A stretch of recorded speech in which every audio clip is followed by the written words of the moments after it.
This is Pokemon Driver. This is a custom ROM hack I've been creating in Pokemon Decomp.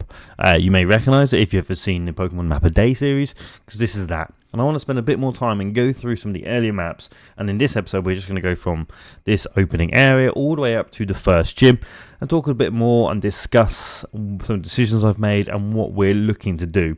And I hopefully give you guys a slower input on able to make suggestions or talk and maybe have some of your questions answered. So the first one I actually want to start before we go into the maps is how I'm actually making this, because a lot of people are always asking what I'm doing. So this isn't a sort of ROM hack, so this isn't a game in your normal sense. It doesn't use an engine. It is a ROM hack, which means we have the decompiled version of Emerald. So you can see on the left here in this program called Polymaps, I have a load of files, and these files are my map files.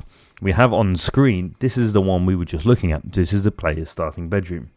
And Polymaps is a brilliant tool because it allows you to draw on how you want. So you can see on the right, we've got the tile sets. You can draw the tiles as you need. And you can create these events, which is how the player interacts. And then you write code behind those. The code will look something like this. This is PoryScript. It just makes it so much easier to write and read and makes the development much quicker. If you're interested in learning more of that, I do have some guides and instruction on how to get set up and actually make your own ROM hack. So I'll put it in the description and you can have a look in your own time. But let's get into the game itself. So when we actually start, you'll come into this room. So we're skipping all of that truck and stuff. We've removed it. And then you come in. I want to give the player agency as quick as possible. And by agency, it means the player needs to have control over the world, control of the player, be able to make decisions as soon as they can. So we're not going to have a long story because I'm a bad writer. We're going to get you straight into the game. But there was one delay in that, and this is what happens first time you try and leave it. This is giving the player configuration and choices. I eventually want to move this into the pre-bit when you start the game, but some people like playing Pokemon in their own way, some people don't. I've been designing it around level caps and a certain way because that's how I like to play games. So I know a lot of people don't like that. So when you first start, you can invite choice to have level caps or not. If you want to change at any point, you can easily just come here, change gameplay for your play style, and you would turn on level caps, turn on and off. I'm going to add other things here, like maybe a hard mode, maybe increase shining rate. I'm not 100% at this point, but they'll go into there. And then you're going to come into the house. Again, trying to make sure we've got agency on the player. We want to make sure you get your starter Pokemon quick, because the game doesn't start until you have your starter Pokemon. So you have this interaction with your neighbour's little child. I still don't have a name for the rival, so anyway, you see that, you just see rival name. A lot of this is early demo, so lots changed. There's a brilliant branch called Professor Birch's bag. Instead of using the normal 3 choices, some brilliant genius has made it so you can get 9 different Pokemon. So that's exactly what we have here. Currently, we've only got the choice of Mudkip, Trico, and Torchic, the Gen 3 starters. I'm going to change this trio to something else, but I'm not 100% sure at this point in time. Then we've got the Gen 2 starters. I feel like they're a bit underutilized, so I have actually buffed them. So Chikorita is now Fairy and Grass.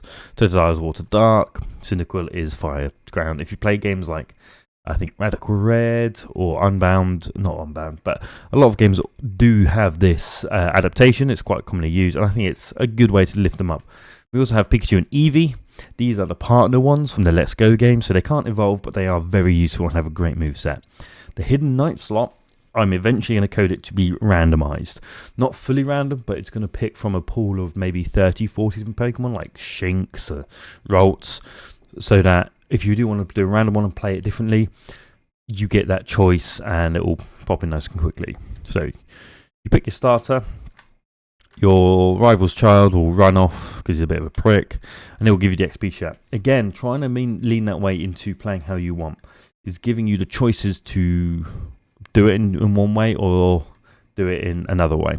The XP share is the one from modern games, so that means it is a key item, and you can turn it off or you can turn it on.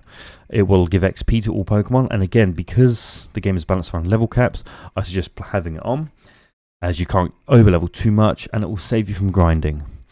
The Emerald Decomp does have follower Pokemon, so I know a lot of people love that. And again, you can start with 5 Pokeballs and get out into the world.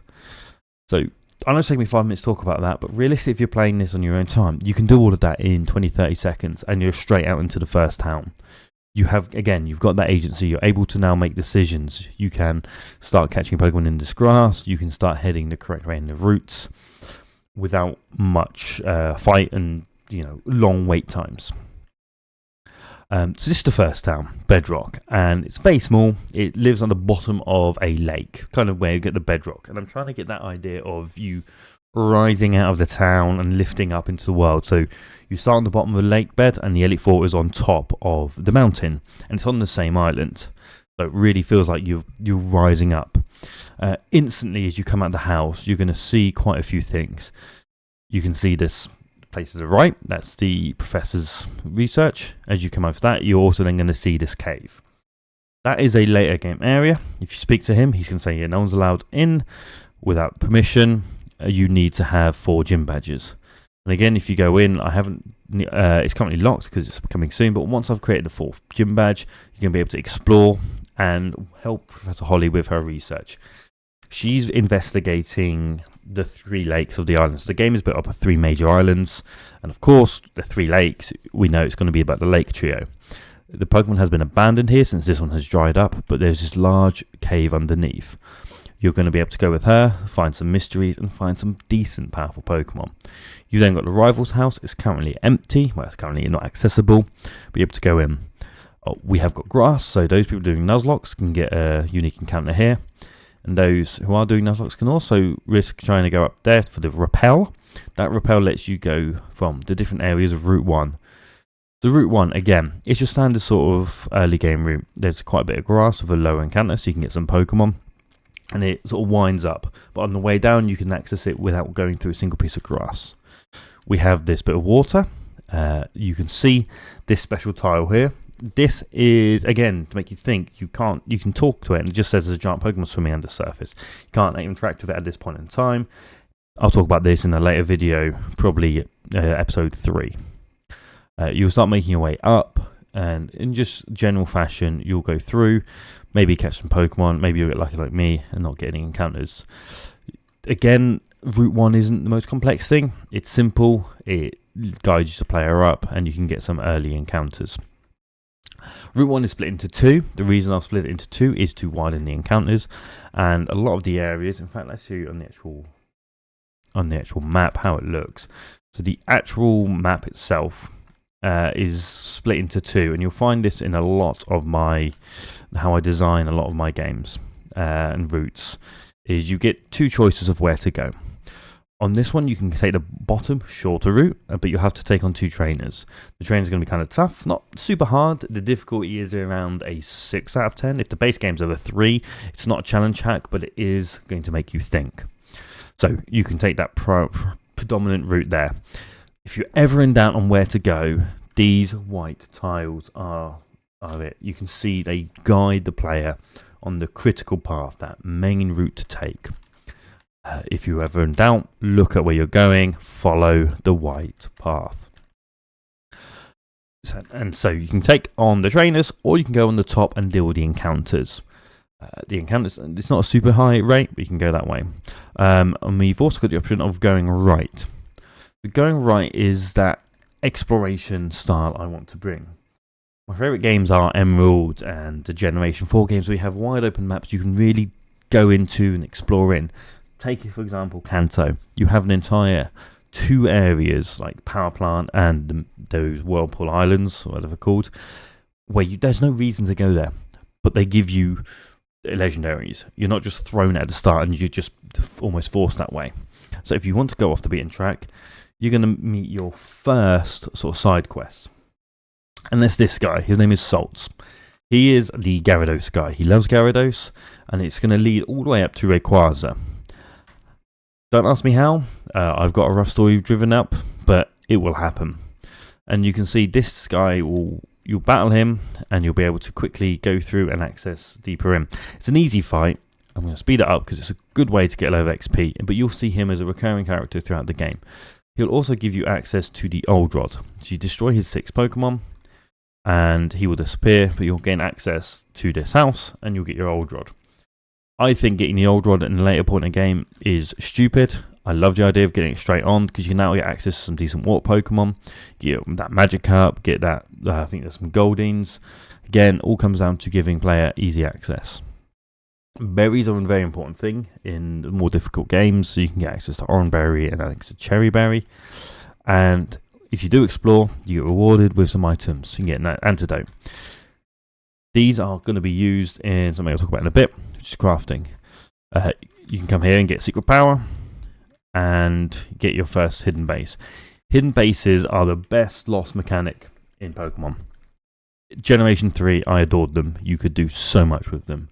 Now they've been taken out, but because this is very much a single player game, I'm adding custom ones. So you can find it here. We have a hidden base in the game from default, and we have one of our lovely viewers here.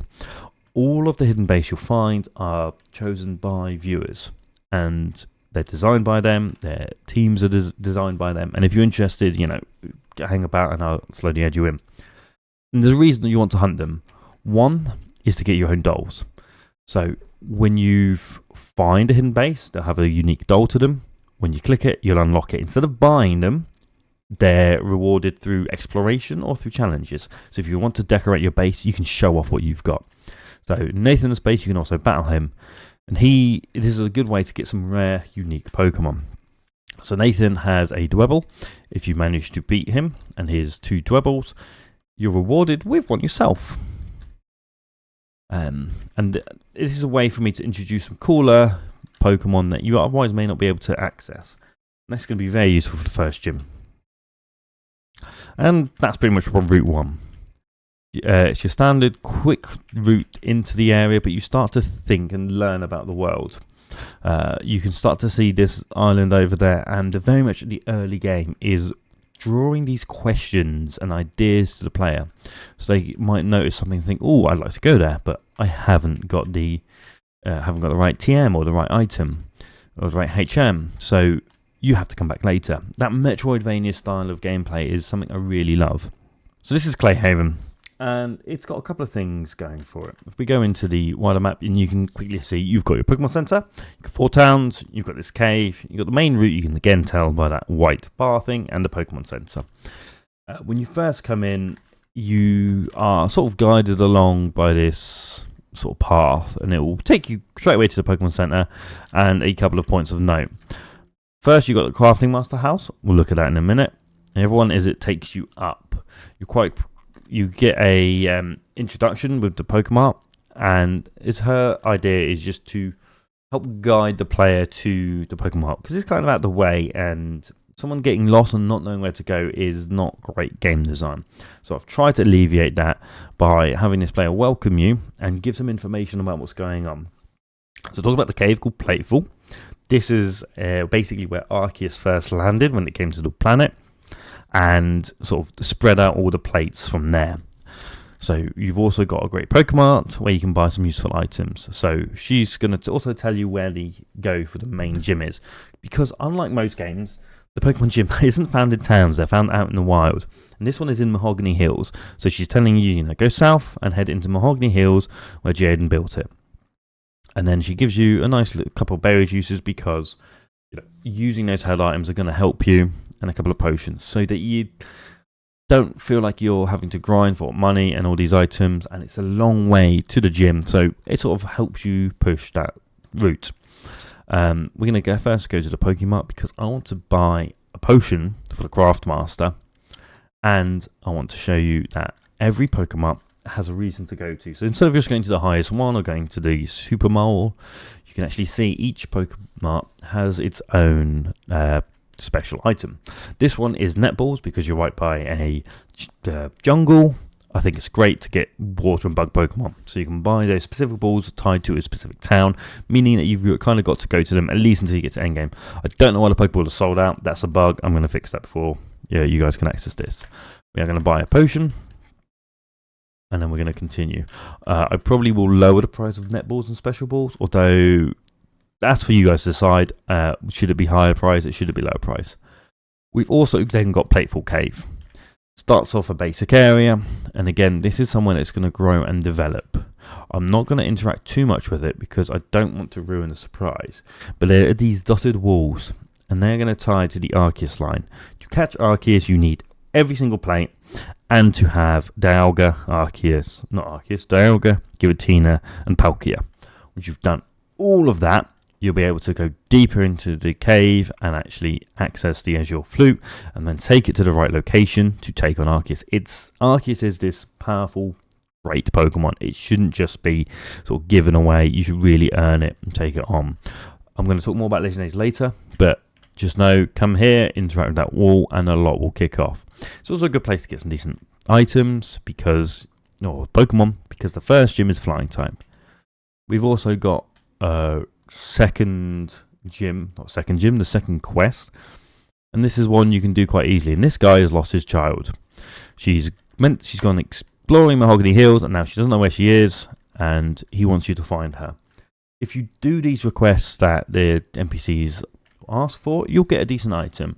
If you don't want to do them, then that's fine. Again, building that way of playing. If you want to do Nuzlocke, maybe you want to get the item he gives you. Maybe you want to get the TM you earn by doing the quest. It also unlocks some hidden areas. A lot of the game will expand based on hidden things, and it's not going to be told for you a lot of time directly in, but there is a ways to do it. On top of that, if you want a speed run, then maybe you don't want to do that. And finally, we've got the Crafting Master, a great branch I've added. But if you come to her and she'll teach you how to do it, you need to bring a potion and a Petra Berry, was it? And she'll teach you how to make an antidote.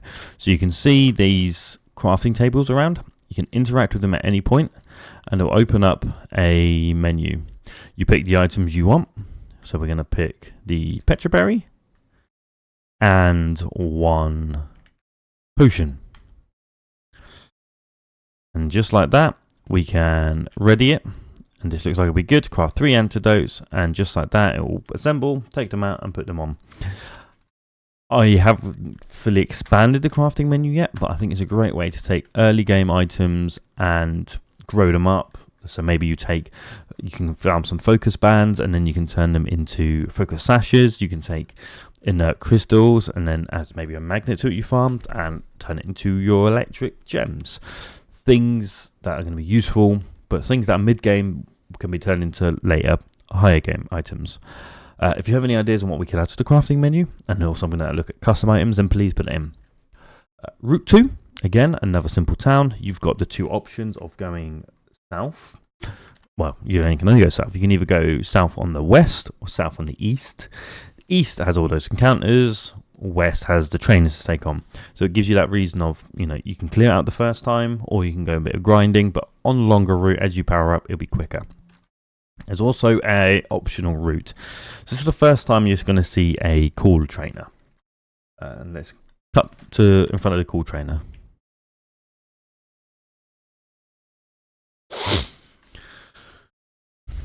So call trainers are visual markers that something is awry. You don't need to go this way. Yes, I know I've got the path. I probably should remove that. Yeah, we're going to remove that. And that kind of goes against everything I said.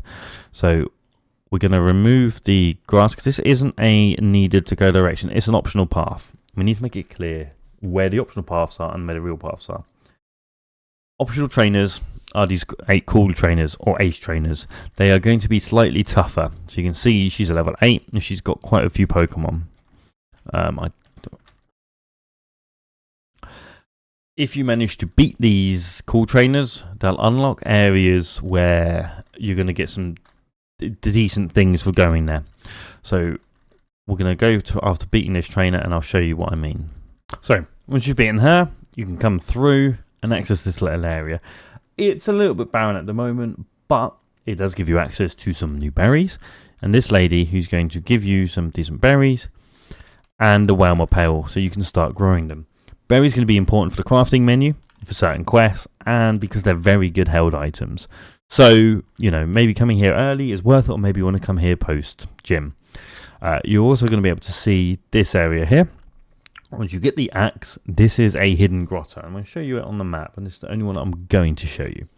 The way I'm handling starter Pokemon is you can find them, but you need to earn them. This one is for Rowlet. As you can see here, its only encounter is Rowlet. Once you have cut, you can knock it down and catch yourself one. You'll find these hidden grottos all over the place. Some are locked behind items, some are locked behind quests, some are locked behind just trying to find where they are. And every one of them is a good way of getting those starter Pokemon and special Pokemon. So Mahogany Hills, this is that first sort of dungeon you're going to explore, kind of like Viridian Forest. It's got a sort of basic route you can take on, but it is a large, expansive kind of a hub area where you're going to come back to it and you're going to earn lots of decent Pokemon and lots of decent rewards by exploring it.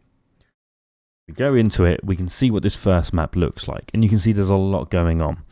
The first thing is there's a shortcut, because there's nothing worse than exploring and having to take a long route when you don't need to. Once you've beaten the first gym and can cut trees down, you can access between the west and the east very easily. You can come south and you can find that little girl that went missing. She's not just chilling there, she's being attacked by a Poochyena. And this is where you can sort of see how the scripting can work in this. And she'll run up to you, and she's invisible. Oh, okay, so we've got a bug here where the giant dog is there and not the little gal. So again, that's something I'll fix after this video. Turns out the little gal has been turned into a dog. He is a totem Pokemon. The way I'm handling bosses is because when you're fighting a single Pokemon, you're going to outnumber them 6-1. So I'm using totem boosts. You can't catch it and you can't run from it. You have to battle it as you would a trainer battle. So this one's got just I think it's got a speed boost and a attack boost, but it's still quite easy to take down.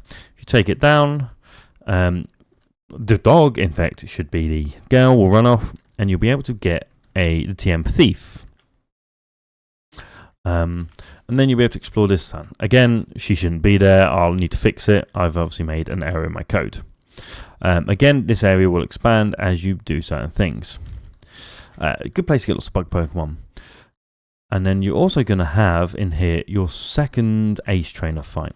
And this is something I really think is going to make decent thoughts for those people who are doing Nuzlocke.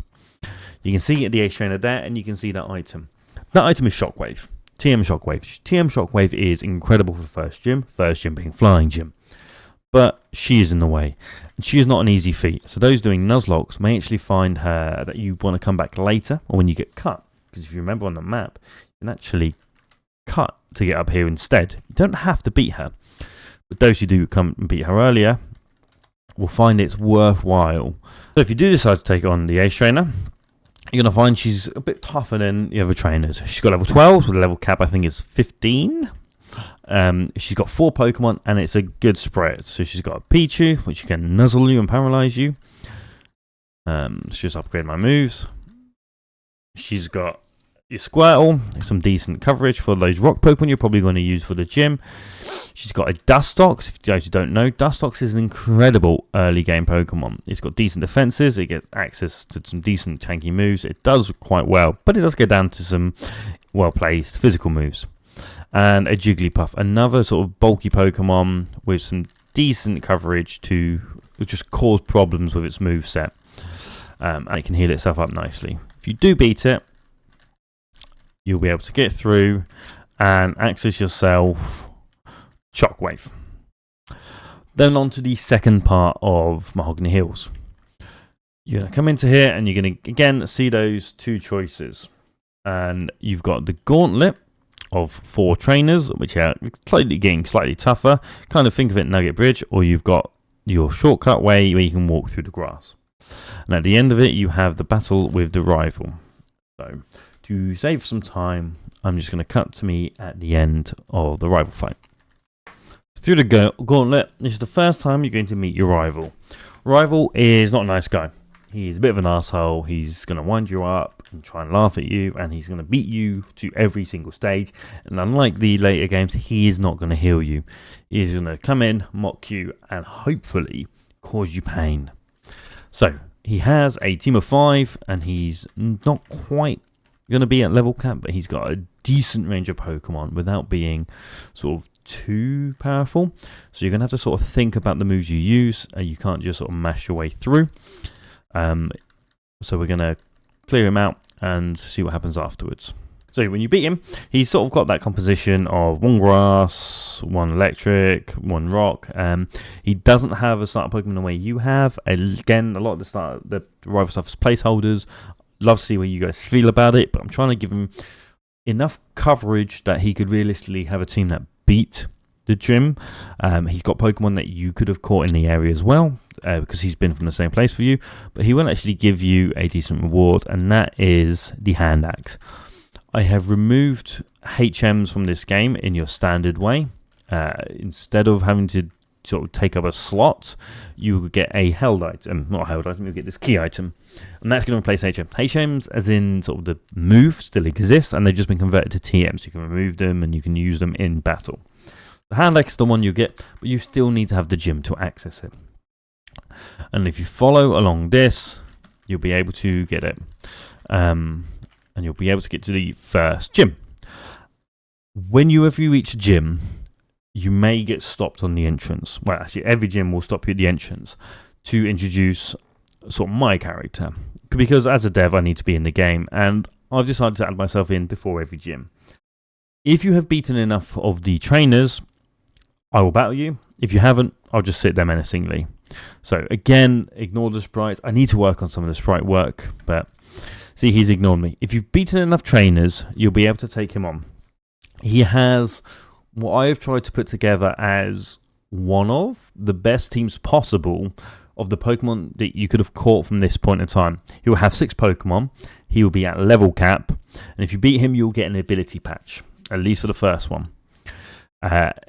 He's a challenging fight, probably harder to gym leader, but it gives that a harder challenge for those people who've done it. A big range of teams, he's got moves and everything and items, but nothing he uses is out of reach of the player. He's sort of that like pinnacle of what you could be.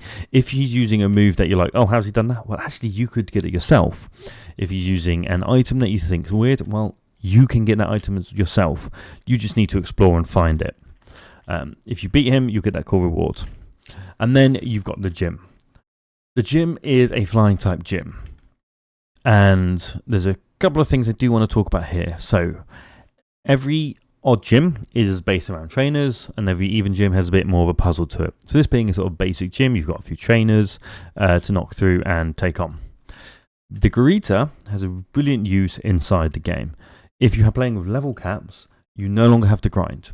In fact, if I show you the code, there's a really cool line of code in here, which makes the grinding so much easier when you reach this point. And that's this line here. If your level caps are on and you don't have the first badge, increase XP. This will massively increase the XP you get from a battle until you beat the gym. Because there's nothing worse than having to go out and grind because you're level 10 and do it all again. So gyms being these sort of like stop points, reasons to where you got to stop to develop and carry on. You come into it and you don't have that gym, you will now get increased XP to get to level cap. If you're playing without level caps, that's not on for obvious reasons. And to double down on that, this guy, he will big you up, he will give you some information, flying type, weak to rock and electric, and he'll heal your Pokemon. So anytime you want to heal, you don't have to walk all the way back, you will heal up. If you do get knocked out though, you will be sent back. But you can heal out between. And he can also battle you if you're in level caps. He has a Blissey with an illegal move called Memento.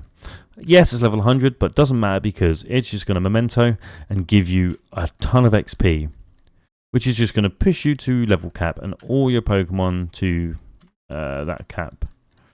Frustratingly, there seems to be an error there with my level cap, so I'm going to I'll fix that. But it will push you to the level cap, so you'll be easy able to not have to grind forever. You can go straight into it.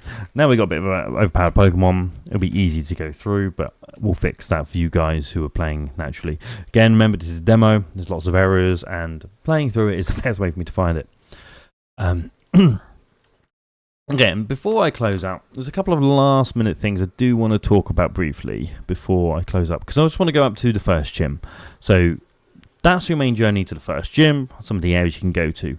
The gym leader herself has, so it's again, I do want to get some custom sort of tiles sorted and custom things. So you'll find a lot of what it is using placeholders from the base game. That's just because I'm limited on my horrendous skills as an artist. I'm more of a coder, so I'm focusing on getting through as much as I can. But the trainer, I'd love to see what you guys think of the gym leader. So this is where the level will get a bit harder. She has level cap 15. She has 4 Pokemon. She's a Paraxan Murkrow who's going to set up some problems. She's an Archon that just hits like a truck, but if you can get through with fast Pokemon, you'll be okay. And it's got some sort of lower powered Pokemon. Just hope it doesn't get an ancient power boost. Staravia, again, as a flying type Pokemon, you can't do much better. And that Pluck to steal your berries. And Dartrix, just to mix it up, because it's technically a bird. And Grass type to make you think that you can't just bring a rock Pokemon, roll out with Geodude and run through it. Again, you have to think and plan what you're doing.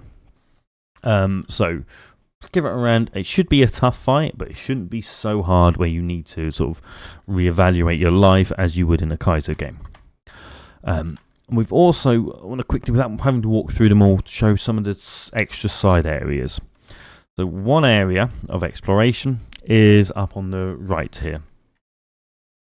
And you can battle Roxanne.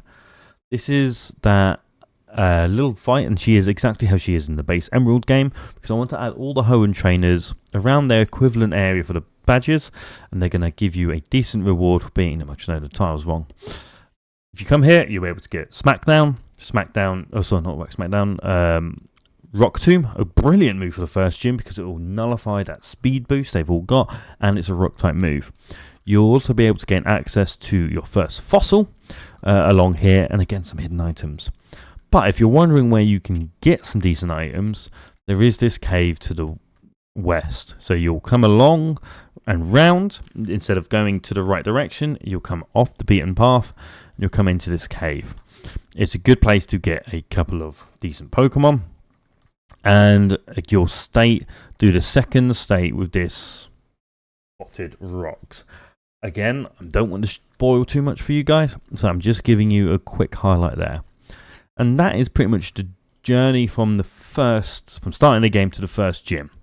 I'd love to get your guys' feedback on it if there's things I've missed. Obviously, it's full of bugs. It's early on. I've been working on this for about 2 months now, so I do finding these things does take time.